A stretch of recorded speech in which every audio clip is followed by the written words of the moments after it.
Getting a big delivery today. The truck is here. Randi was having a sale, a 30% off sale. They're big panels. So Randy and I ended up ordering 2 300-watt panels, and they are here today.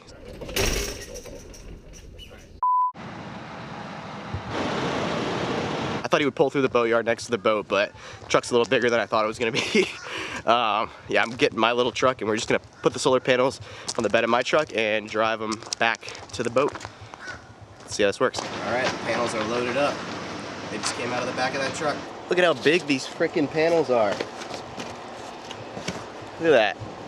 How, it's basically my whole bed.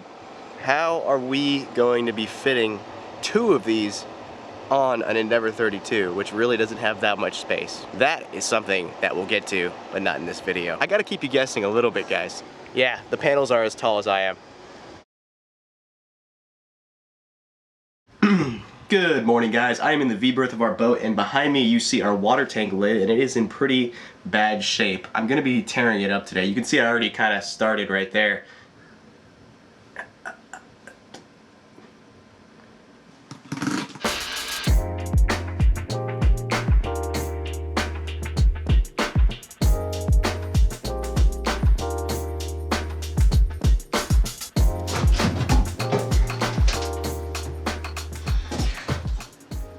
Alright guys, so there you have it. That's the inside of our water tank. You can see it is quite dirty, and you can see the reason why we have yet to actually use it for drinking water.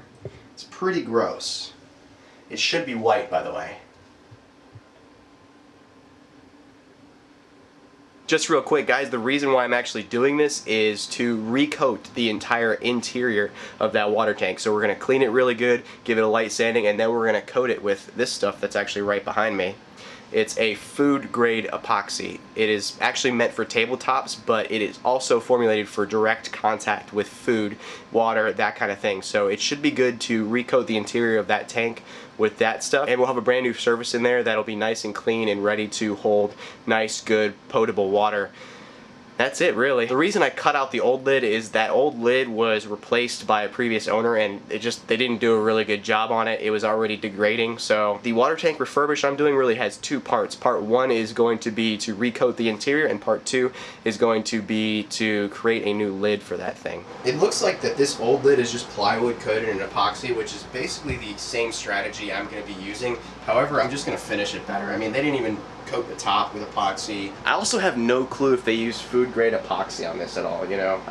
You'd have no idea. So at least I know I'm going to be using food grade epoxy, and I'm going to hopefully do a better job, and it's going to last a good long while. So take a look at this, guys. This is that joint that was between the 2 pieces of the lid. As you can see, water's been getting in there and just rotting it out. So definitely going to try to do a better job at sealing this.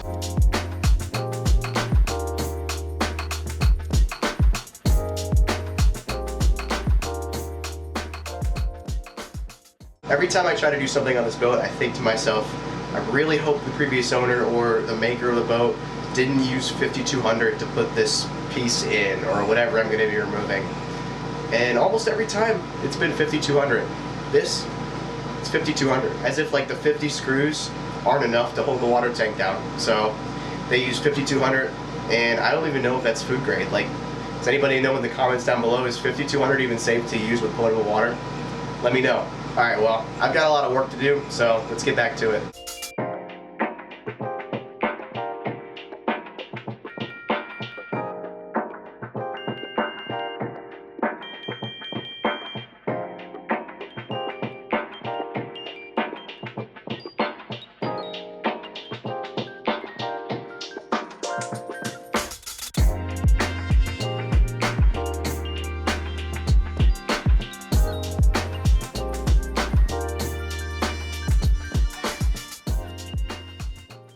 Alright guys, so I got the bulk of the wood around the tank there out, and now the rest is a job for the oscillating tool. So of course I've misplaced the smooth scraper blade that I have for my oscillating tool, but they're cheap at Harbor Freight, so I'm gonna go grab one and it should be good for the job today. I just got back from Harbor Freight and I've got this flexible scraper blade.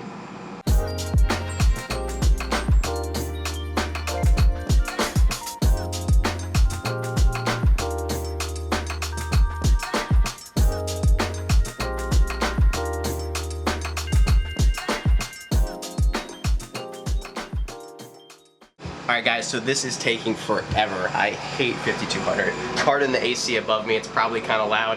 I am not doing this without it. It's so hot outside right now. So, alrighty. Let's take a look at what we got here. We got all the wood out,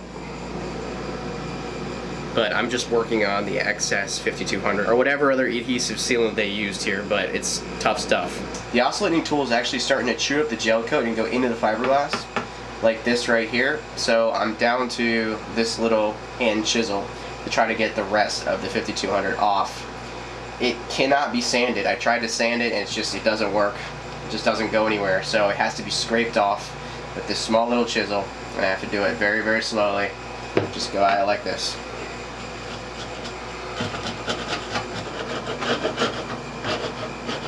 Alrighty, I think that's about the best that the edges are going to get. Now all I have to do is just clean up. It's pretty dirty, so I can actually work, and then give everything a light sanding, and then we can coat the interior. But like I said, first let's clean up. Huh. It always seemed to work for other channels.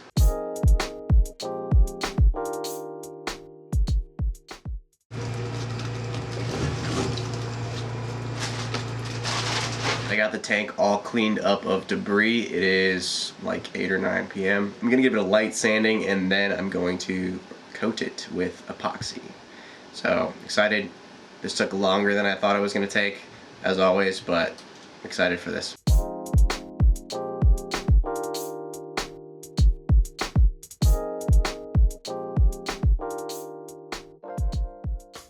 Alright, so after cleaning and sanding it, it looks a little better.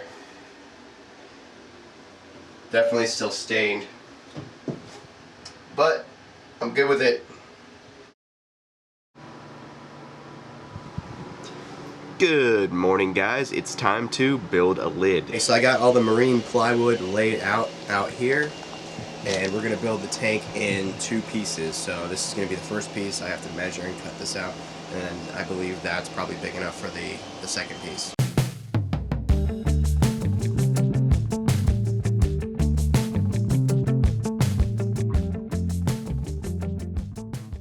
So I just confirmed that from stern to bow, that tank is 4 feet long, so that actually means the perfect length is the width of that 4x8 sheet here. So that means we don't need this.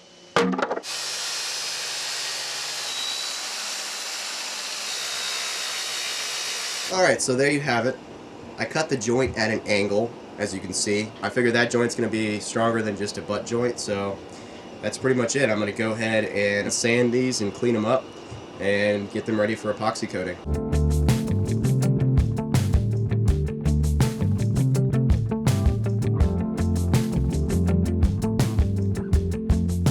Alrighty guys, let's take these upstairs and do a test fit.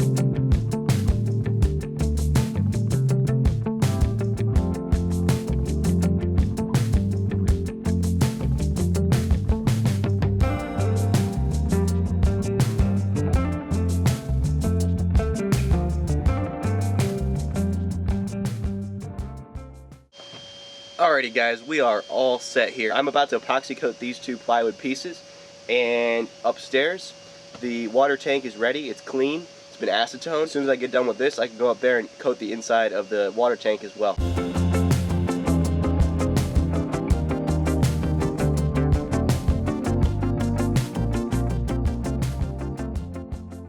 So these are good and coated with the first coat. This stuff is thick. This is some really thick stuff, guys. I am not worried at all that 2 coats will properly protect this wood from moisture. I mean, it is a really thick coating. I'm going to give it about 4 or 5 hours like the label says, and then I'm going to overcoat it with another layer. Looks good.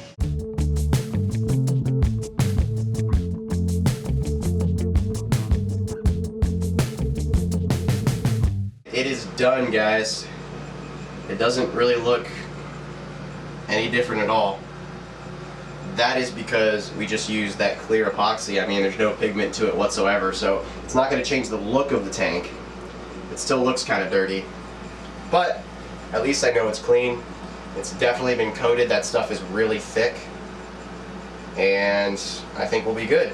One thing I wanted to mention, guys, for our drinking water, we're obviously going to use the water in that tank over there, but we are going to put a really, really good carbon filter, just a really good filter on it as well. So I think what I did in there with the recoating with the food grade epoxy combined with the carbon filter, we shouldn't have any problems with drinking water whatsoever. I'm going to put one more coat on that lid out there in a few hours, but I think in here, I don't think there's any reason for me to do a second coat in the tank. I mean, the tank's already waterproof. But anyway, I think that's all for this video, guys. As always, if you enjoyed it, be sure to give it a thumbs up, leave a comment down below, subscribe if you haven't already, and ring the bell if you want to be notified of our future videos. We got the last installment of 6 Crazy Days coming out probably Tuesday, maybe Wednesday, not sure.